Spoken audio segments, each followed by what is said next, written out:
Hey YouTube, this is Steve from Average Joe's Fantasy Football, and I got your Week 16 starts video for the wide receiver position. Again, make sure you guys are ready to watch everything here to help you guys get your lineups ready for your semifinals in the fantasy playoffs. So let's jump right into it.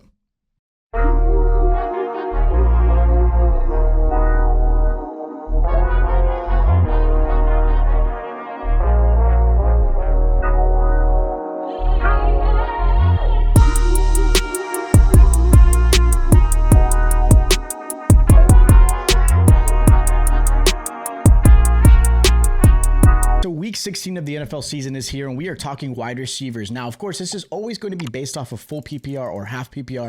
If it's a standard league, hit me up in the comments down below. I might be able to give you a better answer there as well. Now, these are your obvious starts at the wide receiver position. These are guys that either have great matchups or they're just matchup proof. They are going to be in your lineup without question. No reason to sit them at all. Now, being that it's the semifinals, hopefully you guys are prepared. We've got some great slate of games on Thursday, 2 games on Saturday, Sunday, and then, of course, Monday. So a great week of football. A lot of playoff implications. And of course, for you guys, as far as fantasy goes, this is a big week. Now, my first wide receiver I'm going to start this week is going to be Mike Evans versus the Falcons. Look, Mike Evans is back, which is great news. He had a decent game last week, coming back from injury, missing quite a bit of time, but he's got a great matchup against the Falcons. 1, he knows this division. 2, they need this win. And 3, the Falcons have been the worst in the last 6 weeks against receivers. They're allowing over a touchdown per game, 180 receiving yards to the wide receiver position. And this is a really good matchup. I do think Baker Mayfield's going to use him in the red zone. And of course, Puka is a big one too. So having that player helps, but I think Mike Evans is in a great spot to have some success this week, and I would absolutely put him in your lineup without question. Another receiver I like is McConkey versus the Cowboys. Cowboys defense. Sure, they made some changes, but they are still struggling against passes, receiving, running. Doesn't matter. Their defense is not playing well. They have improved on the run game, but as far as the pass game goes, they're allowing receivers over 37 points combined, 163 yards in the air, and a touchdown per game. This is a great game for McConkey.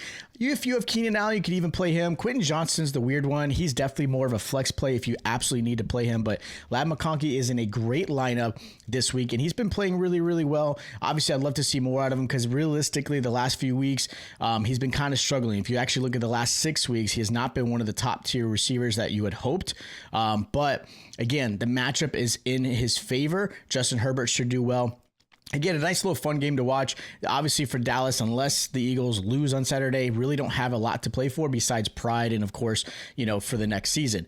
Now, another receiver I like, DK Metcalf for the Steelers. Going against the Lions, Lions are allowing the second most fantasy points to the wide receiver position. They're allowing the most yards to the wide receiver as well, 190 combined, and a touchdown per game, which is obviously a big one. Metcalf isn't a guy who's getting 100 receiving yards. 60, 65, 70 yards maybe, a couple catches. I'd say about 4 or 5 catches there, and then a touchdown. So I think for him, Metcalf is in a good spot because this is going to be a shootout. The Steelers are going to be forced to pass the ball.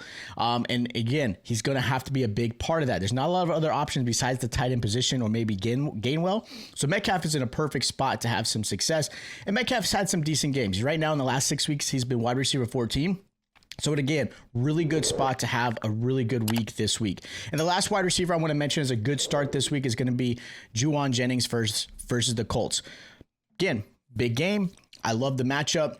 The Colts have struggled. They've been allowing 33 points as a combined unit to the receiver. They're not allowing a lot of touchdowns, so maybe there's some opportunity there. Obviously, with Ricky Pearsall possibly missing time, you got Jauan Jennings as the star receiver, and then, of course, you got George Kittle. Jennings has a great connection with Brock Purdy, which has been huge. Jennings had a great week last week. Last 6 weeks, Jauan Jennings has been wide receiver 21. Last week, he put up 18 fantasy points on 5 catches with those 2 touchdowns, which was huge. He's had 4 touchdowns in the last 3 weeks, which is a big deal. And again, I love the matchup. He's going to be obviously opposite of Sauce Gardner, but I still think he's going to be able to take advantage. They're going to move him around to have some success, so I really like him this week. Now, as far as wide receivers I'm going to sit, Khalil Shakir is definitely one of them. Going against the Browns this week, who actually done a pretty good job against wide receivers. Part of it is teams are up. They run the ball, so they're not having to force to throw. They're only allowing 76 yards per game to the wide receiver position in the last 6 weeks, which is huge. Do the Bills have maybe a possibility of getting Shakir involved? Possibly. I think James Cook's going to have a great game. Obviously, Josh Allen on the ground. You'll get a couple passes here or there, but Shakir has not played really well this season. And he's just not the star you would hope especially in an offense where he is the guy, but he has not played really, really well. So if you have him on your team, I would actually look at us, again, sitting some for somewhere else. I don't love the matchup. Jaylen Waddle is another receiver I don't like this week. I get it. He's a good receiver, and he's played well.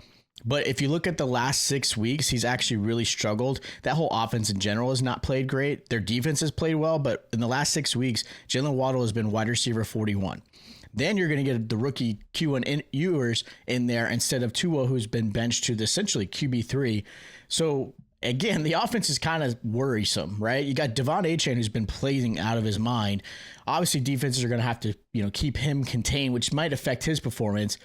But Jaylen Waddle is definitely not a player I'm going to play this week. And then on top of that, the matchup is pretty tough. The Bengals, surprisingly, have been the second best against the wide receiver position in the last 6 weeks, which is huge. I know they're not known for that, but they've actually played really, really well. So again, I'm going to sit him this week. Jaylen Waddle is not someone I trust. Another receiver I don't trust this week is going to be Terry McLaurin versus the Eagles. That's the Saturday night game, so make sure you guys are prepared for that. But McLaurin's going against an Eagles defense that has played really, really well. They're only allowing 100 yards combined to the wide receiver position. Yeah, you got Marcus Mariota, who's done okay while Jaden Daniels has been out. McLaurin has improved a little bit since his injury, but even then, obviously, he has not played out like what he was able to do last year. The look at the last few weeks, he had a great week 13 of 22 points, but then week 14, he had 7. Last week, he had 16 points. And that's only because that touchdown saved him. This is a tough matchup. They're going to be forced to throw, don't get me wrong. I think Eagles will be up big. And maybe there's some garbage time opportunities, but the Eagles defense is really good. Mitchell's really good. Cooper DeJean, these guys have been outstanding in the secondary. Pass rush is going to get to Marcus Mariota. Definitely a tough matchup. I'm going to sit McLaurin if I have other options. And then the last receiver I'm going to sit is Stefon Diggs versus the Ravens. I get understanding maybe putting in Stefon Diggs. He's got some incentives that might provide some extra boost to him, right? He's going to want to get some of those catches to get the extra $1 or $2 in his bank account. But the Ravens have actually played pretty well against defenses. They're against wide receivers, only allowing 155 combined yards. They're not allowing a lot of touchdowns. And then on top of that, yes, Drake May has played amazing, out of his mind, but Stefon Diggs has been wide receiver 49 the last few weeks.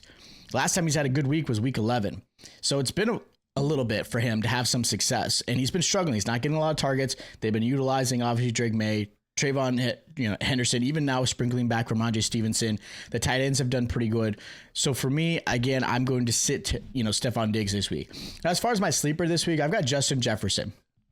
I know it sounds crazy to put him as a sleeper, but he's got a good matchup this week. They're playing against a team like the Giants who have not played well defensively. They're struggling. They're allowing a decent amount of points. McCarthy should look better this week. He looked great against Dallas. Even though Justin Jefferson didn't, McCarthy ended up having a really good game. But I do think this is a matchup that Justin Jefferson has about 5 catches. He's going to have about 80 yards. And yes, he's going to get that touchdown to help him have a good week. So he's a nice little flex play. I know that sounds crazy as being a guy you probably drafted in the first round, but I'm still going to put him in my lineup. I would definitely put him in my flex unless I have really, really weak, wide receiver core in my fantasy lineup, then I'm going to put him there. So those are my start, sits, and sleepers for week 16 of the NFL season. If you guys have questions, hit me up in the comments down below. Don't forget to subscribe to the channel. Check all my other start and sit videos, and I'll check you guys out next time.